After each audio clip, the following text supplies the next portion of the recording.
Биздин философия жөп жөнөкөй, Кудайдын буйругу эл журттун эрки менен бийликте тургандан кийин эл үчүн жан үрөп кызмат өтөө. Компаниянын 40-50 жылдык мааракелеринде Кыргызстан таанылгыс болуп өзгөрөт деген ишеничим зор.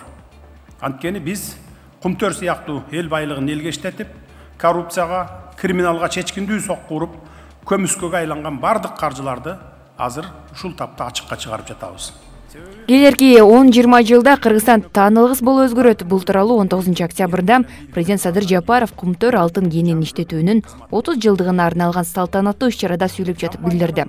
Президент ага мисал катары криминалга чечкиндүү сокку уруп, көмүскөгө айланган бардык каржылар ачыкка чыгарылып жатканын келтирди.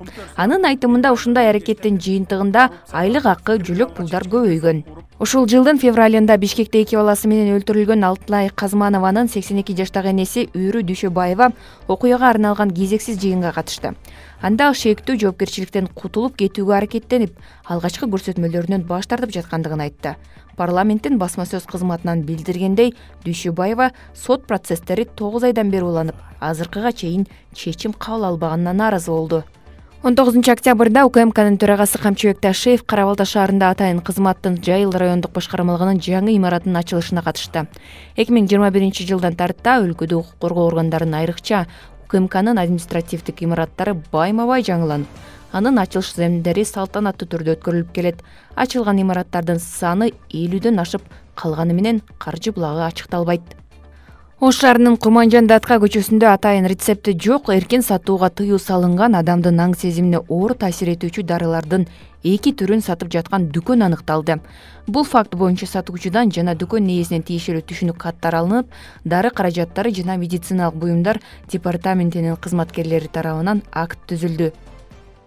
3 айдын ичинде мамлекеттик карыз $108 миллион өстү. Август айынын жыйынтыгы боюнча Кыргызстандын мамлекеттик карызы тактап айтканда тышкы жана ички эсеп $5 миллиарддан ашык долларды түздү. Мындай маалыматтарды Финансы министрлиги билдирди. Маалыматка ылайык, анын ичинде $4 миллиард $496 миллион тышкы карызды, ал эми $1 миллиард $350 миллион ички карызды түзөт. 3 айдын ичинде мамлекеттик карыз $108 миллион көбөйдү. Тышкы карыз $2,7 миллион, ал эми ички карыз $96,088 миллион өстү. Август айынын жыйынтыгы боюнча мамлекеттик карыз ички дүң продукциянын 56,66%-ын түздү.